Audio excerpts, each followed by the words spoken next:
दी गई है, क्योंकि देखा ये जा रहा था कि पिछले दिनों भी इसी तरीके से जो सेना है वो जगह जगह पर चप्पे चप्पे पर जाकर के छानबीन कर रही थी और ऐसे कई लोग थे जिन पर दबिश भी की गई थी, जो आतंकियों के मददगार हैं, जो आईडी लेकर के आते हैं। क्या अभी इसमें और कोई कार्रवाई होगी आगे?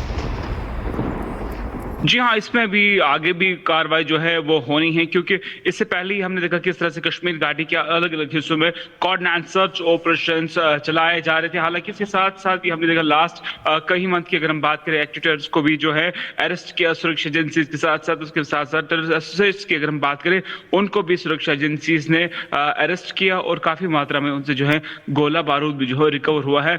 कहीं ना कहीं अगर इस आईडी की अगर हम बात करें, इसे साफ तौर से दिख रहा है किस तरह से इस आईडी का जो लोकेशन है वहां से कुछ ही टाइम के बाद जो है आर्मी कॉन्वॉय जो है वो गुजरने वाली थी। कहीं ना कहीं हम ऐसा बता सकते हैं कि इस आईडी से उन फोर्सेस को निशाना बनाने की कोशिश की जा रही थी, लेकिन सुरक्षा एजेंसीज का अलर्टनेस और लगातार सुरक्षा एजेंसीज के हाथ एक बहुत बड़ी सफलता। जी अहरावत, पिछले दिनों जो अलग अलग जगहों पर धमाके हुए, नुकसान भी हुआ और उसके बाद जो सर्च ऑपरेशन चलाया जा रहा है, उस बीच इसे एक बड़ी कामयाबी के तौर पर देखा जा रहा है कि नुकसान नहीं हुआ और उसके पहले ही इस साजिश को नाकाम कर दिया गया है, बॉम्ब को डिफ्यूज कर दिया गया है। भले ही डराने या एक मैसेज देने के लिए बॉम्ब यहाँ रखा गया, आईडी रखा गया हो यहाँ पर। कहीं ना कहीं डिस्टर्बिंग माहौल की जो यहाँ पे जो पाकिस्तान लगातार करते आ रहा है और इससे भी डर का माहौल जो है बनाने की कोशिश की जा रही थी। लेकिन हमने देखा किस तरह से राष्ट्रीय राइफल्स के जवान जो है जिन्होंने इस आईडी को देख लिया और ट्रैफिक मूवमेंट को सबसे पहले जो कि प्रोटोकॉल है उनको रोका और बीडीएस स्क्वाड को वहां पर कॉल किया और उसके साथ हमने देखा किस तरह से वहां पे सर्च एरिया में अभी भी चल रही। हालांकि कुछ ऐसे आईडीज होते हैं, एक आईडी के बाद दूसरा आईडी, तो प्रिकॉशन मेजर्स के लिए अभी भी सर्च जो है लगातार जारी रहेगी, क्योंकि हमने इससे पहले भी देखा कश्मीर घाटी में एक आईडी के साथ दूसरा आईडी भी आतंकी जो है प्लान करते आ रहे हैं। लेकिन उन प्रिकॉशंस को देख के कोऑर्डिनेट सर्च ऑपरेशन लगातार जारी है, लेकिन एक आईडी को जो है डिस्ट्रॉय किया गया है सुरक्षा एजेंसीज ने, जो कि सुरक्षा एजेंसीज के लिए एक बहुत बड़ी सफलता है। बिल्कुल अहरावत, लेकिन साउथ कश्मीर जिसे सबसे ज्यादा सेंसिटिव एरिया माना जाता है, वहां पर ये आईडी बरामद किया गया है। बहुत शुक्रिया आपका तमाम जानकारी के लिए। लेकिन कुछ देर पहले की ये तस्वीरें आपको दिखा रहे हैं जहां आईडी मिला था, हालांकि अब उसे निष्क्रिय कर दिया गया है।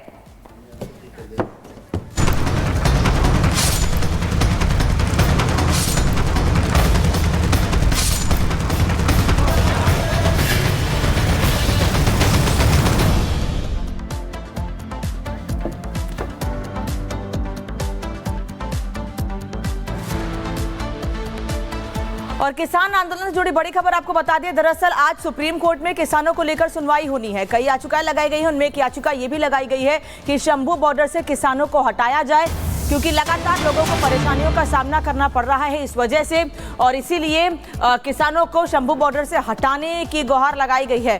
फरवरी के महीने से किसान शंभू बॉर्डर पर बैठे हैं और लोमस इस वक्त हमारे साथ जुड़े हैं। लोमस, क्या तस्वीर?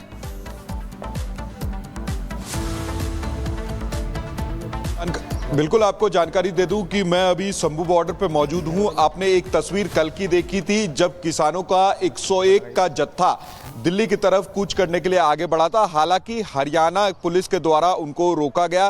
पहले तो हरियाणा पुलिस के द्वारा उन पर फूल बरसाई गई और उसके बाद उनको रोका गया। और आपको जानकारी ये भी दे दें कि हरियाणा ऑफिशियल्स के तरफ से ये कहा जा रहा था कि पहले आप एक वो लिस्ट लेके आए जो कि हमारे पास है, जिसमें जो व्यक्तियों के नाम है, जो किसानों के नाम है, उन किसानों को आगे लेके आए और उन्हीं को हम आगे जाने देंगे। और साथ ही हरियाणा ऑफिशियल्स के द्वारा ये कहा जा रहा था कि पहले आप परमिशन लेके आए, आपको दिल्ली जाने की अनुमति है कि नहीं है।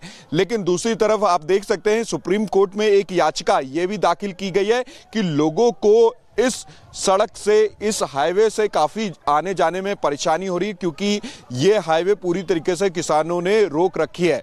आप देख सकते हैं कि याचिका सुप्रीम कोर्ट में जरूर लगी है, लेकिन जो किसान हैं वो लगातार ही अपनी मांगों को लेकर के यहाँ पे 301 दिन, क्योंकि आज 301 दिन है, और ये डटे हुए हैं और लगातार कहते हुए नजर आ रहे हैं कि एमएसपी के साथ इनकी 12 मांगे हैं, जल्द से जल्द उनको पूरा करे, तब जा करके वो यहाँ से ये नेशनल हाईवे को खाली करेंगे। आपने तस्वीरें लगातार देखी होगी कल किस तरीके से जो हरियाणा पुलिस है वो लगातार किसानों को रोकते हुए नजर आई उन पर। और बड़ी खबर, बड़ा अपडेट क्या है? बड़ा अपडेट ये है कि किसी भी स्कूल में कुछ भी नहीं मिला।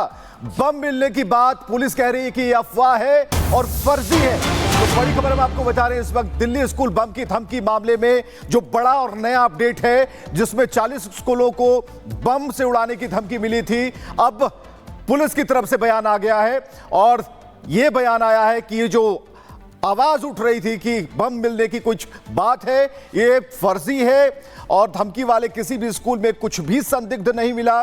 पुलिस अपनी तरफ से जांच कर चुकी है और सर्च ऑपरेशन में कुछ भी नहीं पाया गया है। तो दिल्ली पुलिस ने बम की धमकी को फर्जी बताया है। तो दिल्ली पुलिस ने कुल 40 स्कूलों को बम धमकी मामले में, और 3 तस्वीरें बहुत कुछ कह रही हैं। स्कूलों को बम से धमकी जब मिली तब स्कूलों में पुलिस की गश्त बढ़ाई गई, कुछ भी संदिग्ध नहीं मिला, ये पुलिस कह रही है।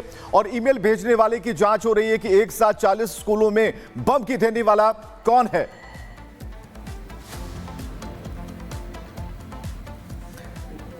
और दिल्ली के 2 अलग अलग स्कूलों से हमारे साथ हमारे सहयोगी जुड़े हुए हैं। डीपीएस से अखिलेश और मदर डेयरी से भी हमारे सहयोगी इस वक्त हमारे साथ जुड़े हैं, लेकिन पहले अखिलेश का रुख कर लेते हैं।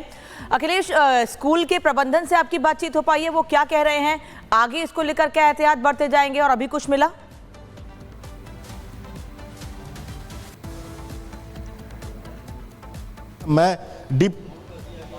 मैं इस समय डीपीएस आरके पुरम में हूं। जांच चल रही है। फायर ब्रिगेड की गाड़ियां अभी भी स्कूल के अंदर हैं। कुछ पुलिस वाले निकले थे, उनसे हम लोगों ने पूछा, उन्होंने ऑफ द रिकॉर्ड ये बताया कि अभी तक कुछ नहीं मिला है। और जिस तरह से पिछले कुछ महीनों पहले लगातार इस तरह की कॉल्स आ रही थी, हॉक कॉल वो थी, और उम्मीद की जा रही है कि इस बार भी कुछ इसी तरह का है, क्योंकि जिस तरह से मेल ड्राफ्ट किया गया है वो कोई भी सरसरी तौर पर देखने पर प्रोफेशनल नहीं लगता। $30,000 की मांग की गई है और कहा गया है छोटे छोटे बम हमने प्लांट कर दिए हैं, ऐसा दावा किया गया है। लेकिन फिलहाल 2 दिन से ये स्कूल बंद थे, सैटरडे संडे बंद थे, स्कूल में कोई किसी की एंट्री नहीं हुई। तो ऊपरी तौर पर देखने पे लग रहा है किसी ने इस तरह की शरारती तत्व है जो इस तरह का काम किया है। पिछली बार भी इस तरह की बातें सामने आई थी, लेकिन जब ट्रेस किया जाता है तो वो जो मेल है वो आईपी एड्रेस कहीं देश के बाहर का मिलता है, कहीं किसी दूसरे देश से कोई बैठा हुआ करता है। तो पुलिस के सामने एक बड़ी समस्या है। लेकिन पहली समस्या यह है कि जो भी जिस तरह से कॉल आया है उस तरह से पूरे स्कूल को चेक किया जाए। चप्पे चप्पे पे चेकिंग हो रही है यहाँ पे अंदर, और बच्चों को स्कूल जो आए थे उनको वापस भेज दिया गया है। स्कूल की 40 स्कूल की छुट्टियां कर दी गई हैं। इस समय देखिए कि डीपीएस स्कूल का गेट बंद है।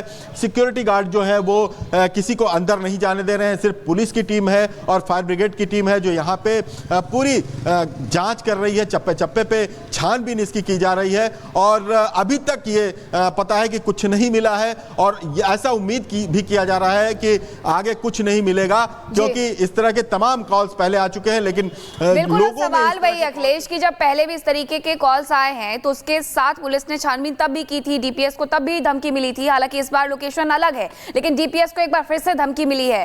तो अभी छानबीन क्या उसी तरीके से होगी